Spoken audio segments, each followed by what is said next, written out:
சார்ந்தவர்களானாலும் நம்முடைய இயக்கத்தை சார்ந்த நம்முடைய பேச்சாளர்கள் பரப்புரையாளர்களானாலும் அருமையான கருத்துக்களை எல்லாம் எடுத்து நிறைய சொல்லியிருக்கிறார். எப்படி இந்த பாகத்தை யாரும் அவர்கள் பொருட்படுத்துவதே இல்லை. அவளை பொறுத்தவரையில சிந்திக்கக்கூடிய திறன் இருந்தால் அல்லது அவர்கள் நாட்டினுடைய மக்களுடைய கவலையை அவர்களுடைய எதிர்காலத்தில் நினைத்திருந்தால் அவர்களுக்கு இப்படி எல்லாம் நடக்கிறது என்று கட்சிகளுக்கு அப்பாற்பட்டு சிந்தித்திருப்பார். ஆனால் அவர்களுக்கு அதெல்லாம் இல்லை. டெல்லியில உத்தரவு போட்டா அதை நாம கடைப்பிடிக்கணும். அது மட்டுமல்ல, டெல்லியினுடைய பார்வை தங்கள் மீது பட வேண்டுமானால் நல்ல அணிவேர்கள் என்று காத்துக்கொள்ள வேண்டும் என்று சொல்லக்கூடிய அளவில்தான் இன்றைக்கு இங்கே அருள்மொழியோடு சொன்னதை போல பாஜக இருக்கிறார்கள். இந்த பிரச்சனை மிக முக்கியமாக டெல்லிக்கு கோடிட்டு காட்ட வேண்டிய அரசு ஒன்றிய அரசுக்கு வேற ஒன்று வேண்டாம். தமிழ்நாடு என்ற அதிர்ச்சியத்தோடு ஏதோ தமிழ்நாட்டிலே தலைவராக மாற்றியுள்ளோம் என்று சில பேரை அழைத்து கூறுகளையும் மற்றவர்களையும் மிகப்பெரிய அளவிற்கு அந்த வாய்ப்பை அனுப்புகிறார். அவருக்கு ஒரு விதமான ஆர்வம் கிடையாது. ஒன்றே ஒன்று, தயவு செய்து ஒரு கேள்விக்கு அவர்கள் பதில் செய்ய வேண்டும். தமிழ்நாட்டில ஆளுங்கட்சி திராவிட முன்னேற்ற கழகம், எதிர்கட்சி அதிகாரபூர்வமா அதிமுக, அதே போல மற்ற சில அமைப்புகள் இருக்கின்றன. இங்க இருக்கக்கூடியதுல அந்த அணியில இருக்கக்கூடிய கட்சிகள் உட்பட இந்த பிரச்சனையில, இந்த இந்தி திணிப்பு பிரச்சனையில யாராவது பிஜேபி என்று சொல்லக்கூடிய காவி கட்சியை ஆதரித்திருக்கிறார்களா? தயவுசெய்து பாருங்கள். உங்களோடு தேர்தலில கூட்டணி அமைப்பு, அந்த கூட்டணியிலிருந்து இன்னும் விலகாமல் எந்த இடத்துக்கு ரொம்ப அதிகமான நிலை வருகிறது என்று இன்னும் ஒற்றையா பார்த்துட்டு இருக்காங்க. அந்த கூட்டணியில் இருக்கிறவர்களுக்கு இந்த கதவை திறக்கலாமா, இந்த கதவை திறக்கலாமா, இந்த கதவை திறக்கலாமா இருப்பார்கள். அவர்கள் உட்பட இந்தியை நாங்கள் வரவேற்கிறோம் சொல்லக்கூடிய துணிச்சல் உண்டா என்றால் கிடையாது. சில பேர் அந்த கட்சியை சார்ந்த சில பேர் அவங்க சொல்லுகிறார்கள். அதுவும் சாதாரணம் அல்ல, பின்னாக்குகள் அவர்கள் தான் தவிர வேற ஒன்றும் கிடையாது. பின்னாக்குன்னா ரொம்ப கடுமையா சொல்றாருன்னு நினைச்சாங்க. பின்னாக்கு பேசுனா அவங்க நல்ல வார்த்தையே சொல்ல மாட்டாங்க. அப்படிப்பட்ட அவர்களுக்கு இந்த பின்னாக்குகளை தவிர நன்னாக்குகள் கூட என்ன சொல்லுவா இன்றைக்கு இடமில்லை என்று சொல்லக்கூடிய அளவுக்கு இன்றைக்கு தெளிவாக இருக்கிறார். அதை நன்றாக புரிந்து கொள்ள வேண்டும். அதுக்குரிய அடையாளம். அது மட்டுமல்ல, ஏதோ ஆட்சியில நீங்கள் உட்கார்ந்து விட்டோம் என்று சொல்லுவீங்கல்ல, பாஜகவுக்கு என்ன இந்தியா முழுவதும் பெரும்பான்மை பெற்று ஆட்சியில் அவர்களுக்கு மூன்றாவது முறையாக அதை மறந்துவிட்டு நாற்காலி ஆதாரம் இருப்பதற்காக நிதியை பயன்படுத்துகிறது. இதுவரைய மக்களுடைய வரிப்பணத்தை கொடுப்பது என்பதற்காக நியாயங்க எனக்கு மிகப்பெரிய நிதி கமிஷன் இப்படி எல்லாம் சில முறைகள் இருக்கிறது. ஆனால் இப்போது இந்த மோடி அவர்களுடைய ஆட்சியில ஒரு எல்லாம் தலைவலியா இருக்கும். மிக முக்கியமா யாருக்கு அங்கே அதிகமான தொகை ஒதுக்குகிறார்கள், தங்களுக்கு ஆதரவு தரக்கூடிய மைனாரிட்டி என்று சொல்லக்கூடிய மிகப்பெரிய அளவு தங்கள் ஆட்சி நாற்காலி ஆதாமல் இருக்க வேண்டும். ஏன்னா நாற்காலி முழுமையான பலம் இல்லை, அதுதான் மிக முக்கியம். அது ஆதாமல் இருக்க வேண்டுமா? பீகாருக்கு ஒரு முறை, அப்புறம் எங்க ஆந்திராவுக்கு இன்னொரு முறை. நீங்கள் யாருக்கு வேண்டுமானாலும் வந்து கொள்ளுங்கள், ஆனால் அதே நேரத்தில் தமிழ்நாட்டுக்கு கிள்ளியும் கொடுக்க மாட்டேன்னு உங்களுக்கு சட்டப்படி உரிமை உண்டா என்பதுதான் உங்களுடைய கேள்வி. யாருடைய பணம் சொன்னார்கள் என்று பேசும்போது மக்களுடைய வரிப்பணம், அந்த மக்களுடைய வரிப்பணத்தை நீங்கள் தனியாக பெற்றிருப்பீர்களா?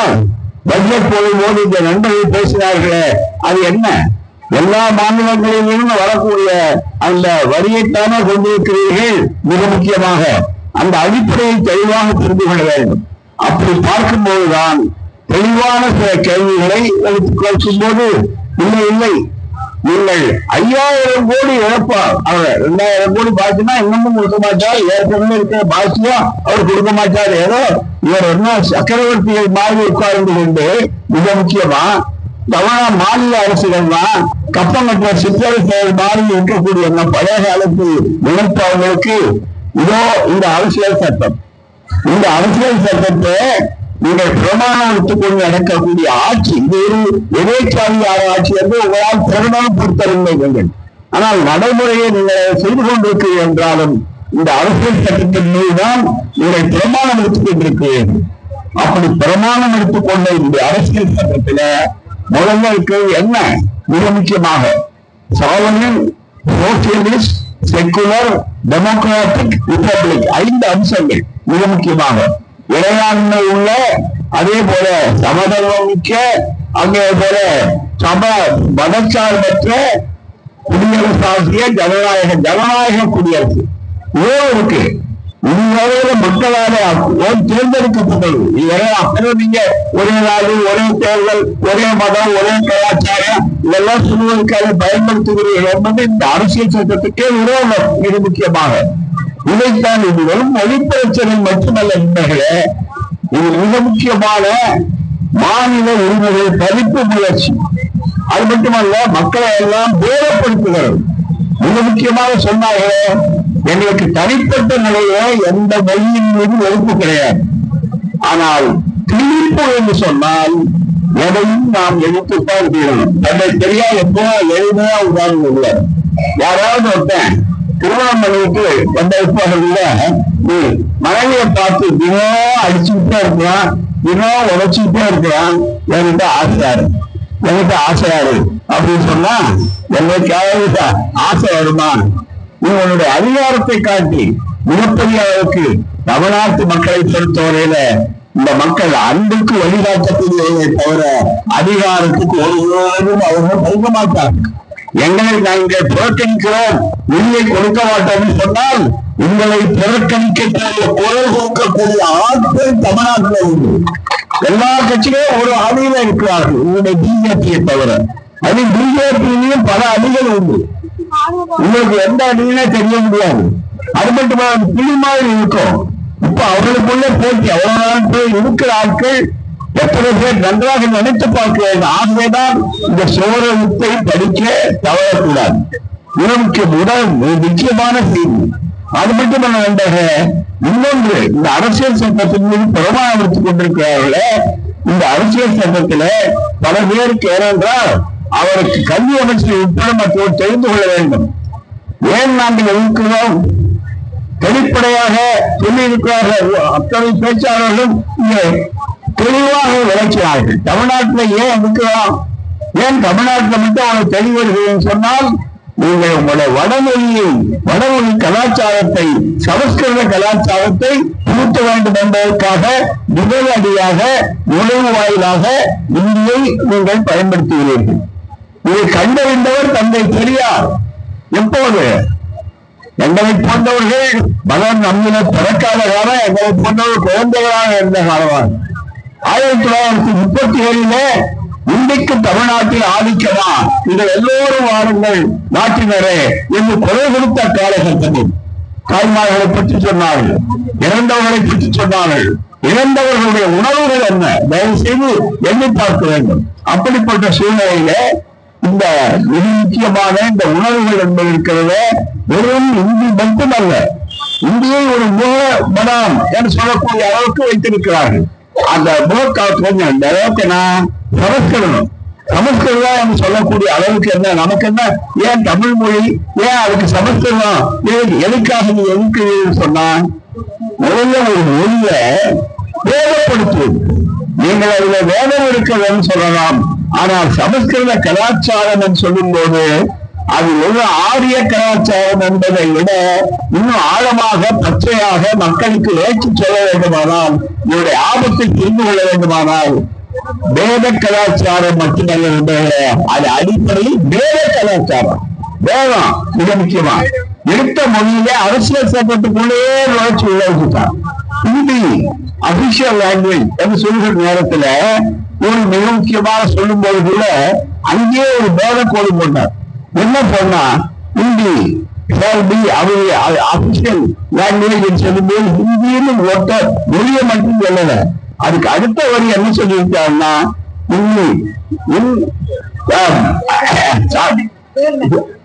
மிக முக்கியமாக இருக்கக்கூடிய அளவுக்கு சான்ஸ்கிரிட் அதற்கு வாய்ப்பா சொன்னார்கள். தேவநகரி ஸ்கிரிப்ட், இது அரசியல் சட்டத்தை கையில வச்சு சொல்றோம்.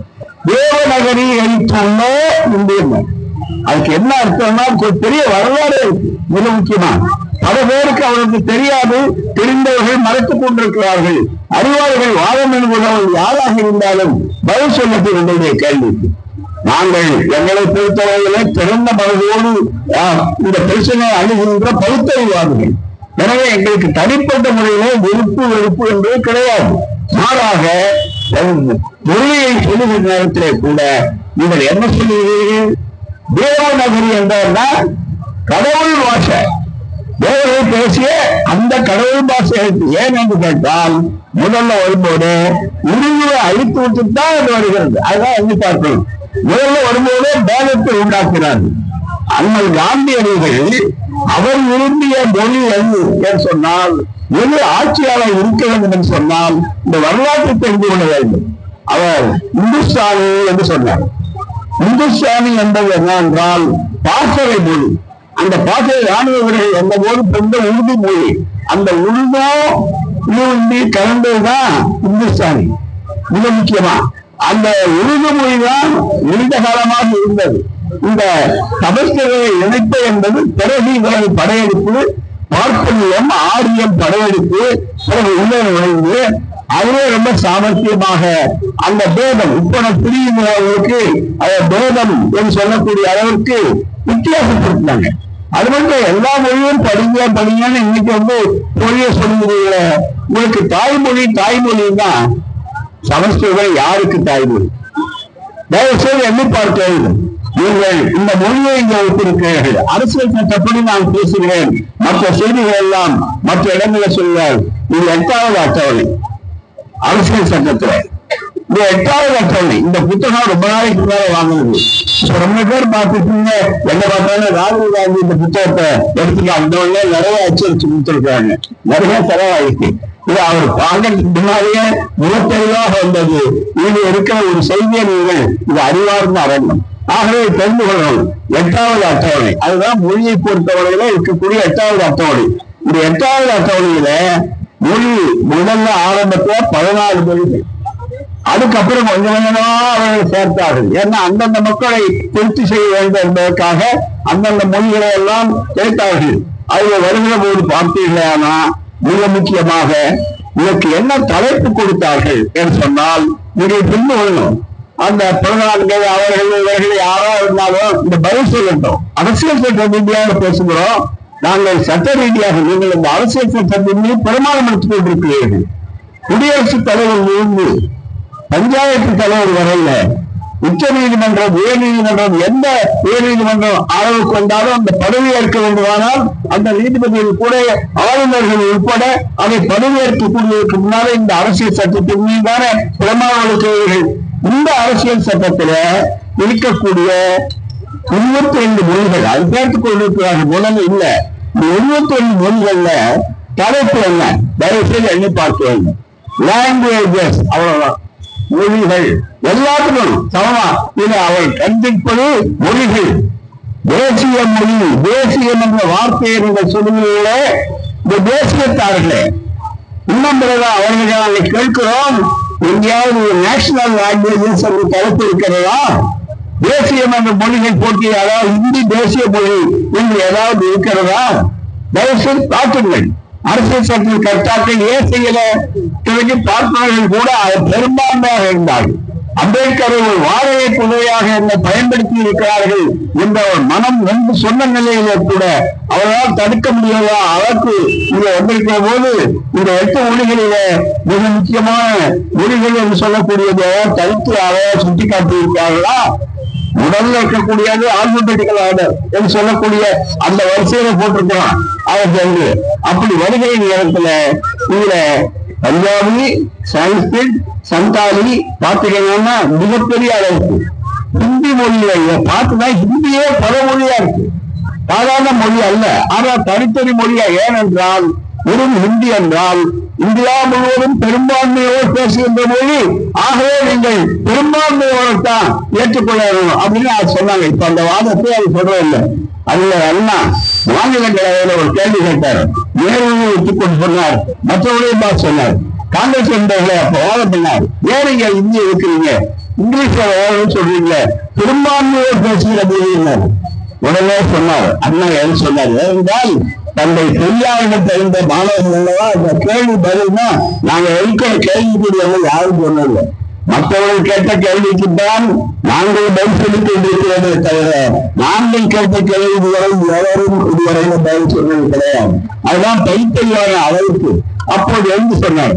சரி, பெரும்பான்மை என்பதற்காக பறவைகளிலேயே ரொம்ப அதிகமா இருக்கிற பெரும்பான்மையான பறவை எழுதுமா காக்கை.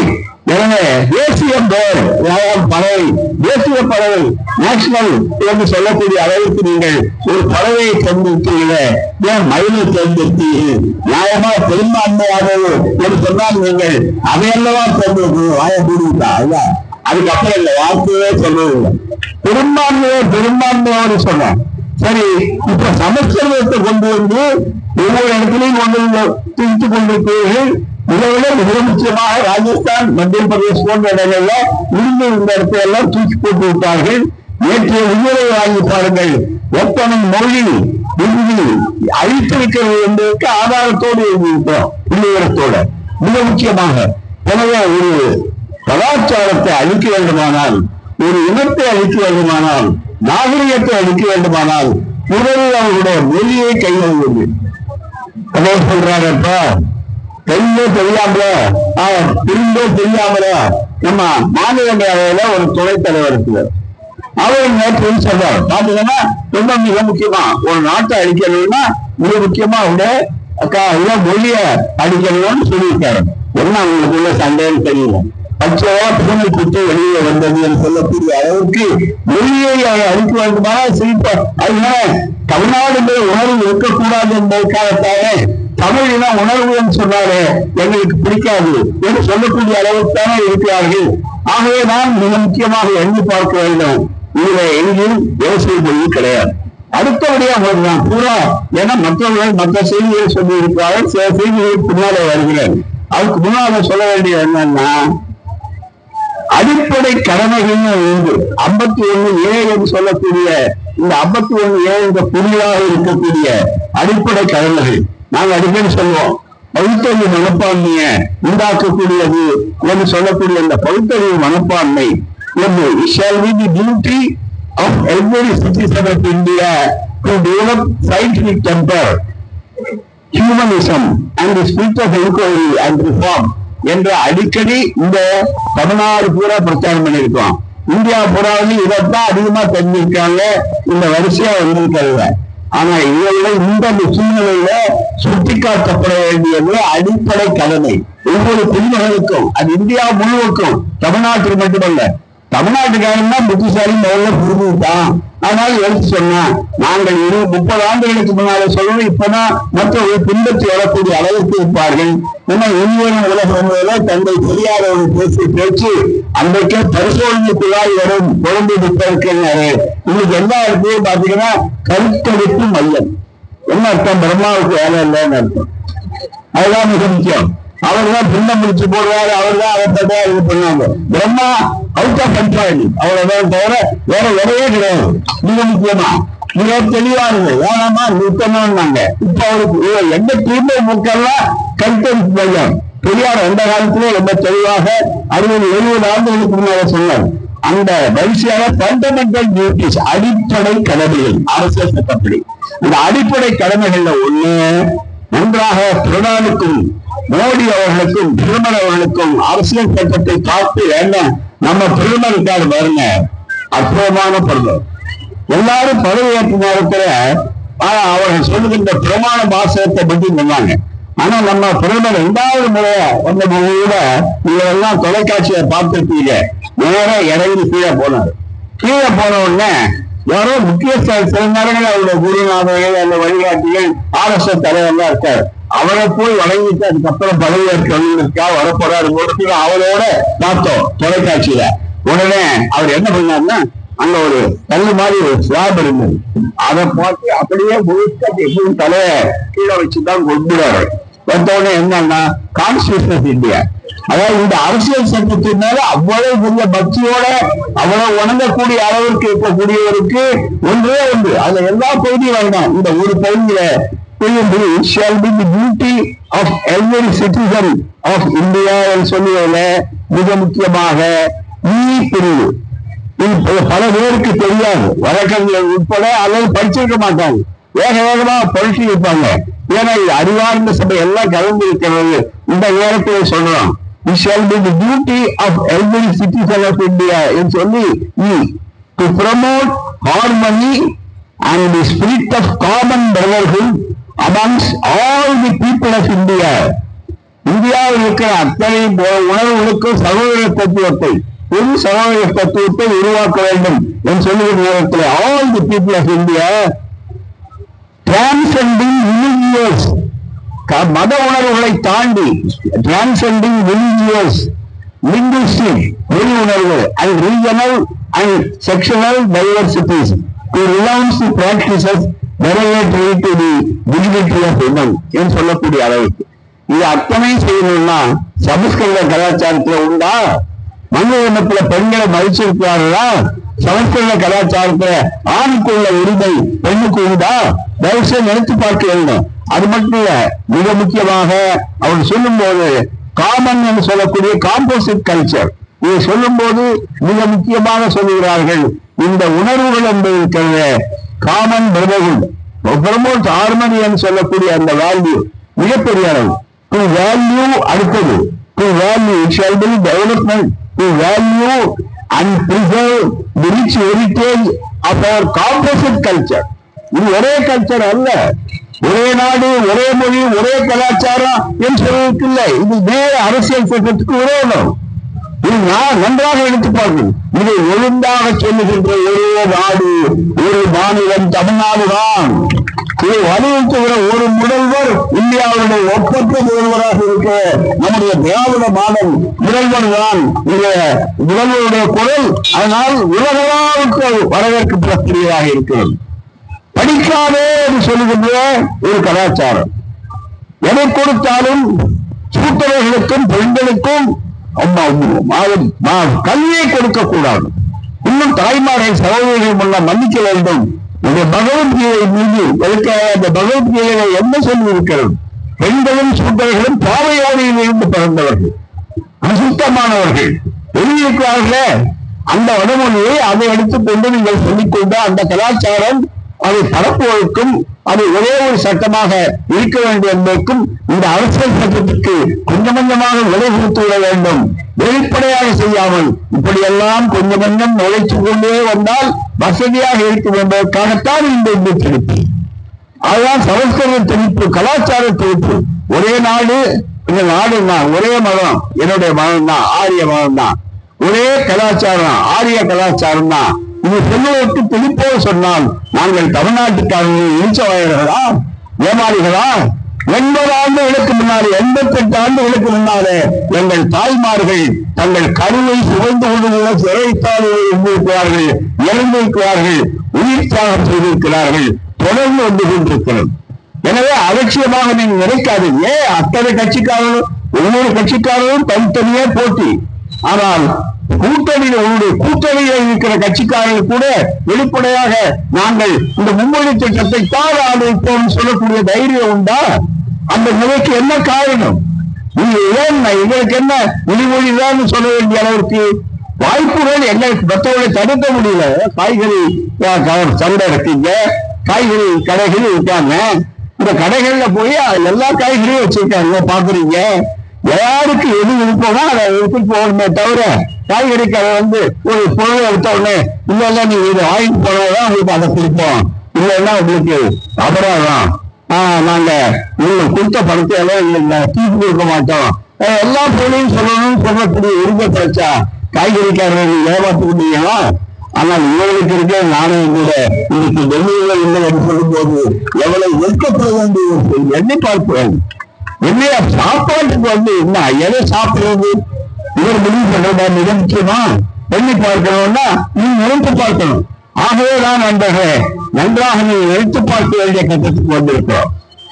மிக முக்கியமாக எனவே இந்த அரசியல் சட்டத்தினுடைய ஒவ்வொரு பகுதியும் நினைத்து பார்க்க வேண்டும். ஒவ்வொரு பகுதியும் நீங்கள் சொல்ல வேண்டும் என்று நினைத்தால் இந்த செய்தியை நீங்கள் சொல்ல வேண்டும். என்னவென்றால் மிக முக்கியமான 3 சலுகைகளை அரசியல் சட்ட ரீதியாக பதில் சொல்லுகிறேன். என்ன இது, மற்றவர்கள் மற்ற செய்திகளை சொல்லியிருக்கிறார்கள். பிறகு அந்த செய்தி வருகிறோம். 29வது பிரிவு, protection of interest of minorities, அதாவது சிறுபான்மை சமுதாய மக்களை அவர்களுடைய உணர்வுகளை பாதுகாக்க வேண்டும். அதுதான் மிக முக்கியமானது. அப்படி பாதுகாக்க வேண்டும். நேரத்துக்காக நான் நெருக்கடியினால நான் சொல்ல வேண்டிய நிலையில இருக்கேன். Any action, any section of the citizens residing the territory of India or any part thereof having a distinct language, அதே போல script or culture of its own shall have the right to conserve them. இந்தியாவில எந்த பகுதியில எந்த மக்களாக இருந்தாலும் அவருடைய மொழி, எழுத்து, பண்பாடு இவையெல்லாம் தெளிவாக இருக்கக்கூடிய அந்த மக்களுக்கு அடிப்படை உறுதி, அடிப்படை உறுதி, ஜீவாதார உரிமை, அரசு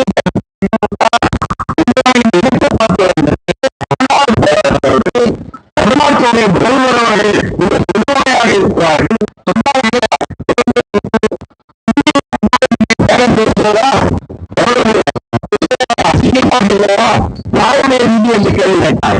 அது மட்டுமல்ல, இன்னும் கேட்டால் உங்களுக்கு தெரிந்து அவர்களுக்கு நிறுத்த இந்த படுக்கை ஏற்பாடு செய்து அன்றாக சொல்லுகிறாங்க. அதெல்லாம் தன்மான சொன்னாங்க. 5000 பேர் இல்லையா, நீ 10,000 பேர்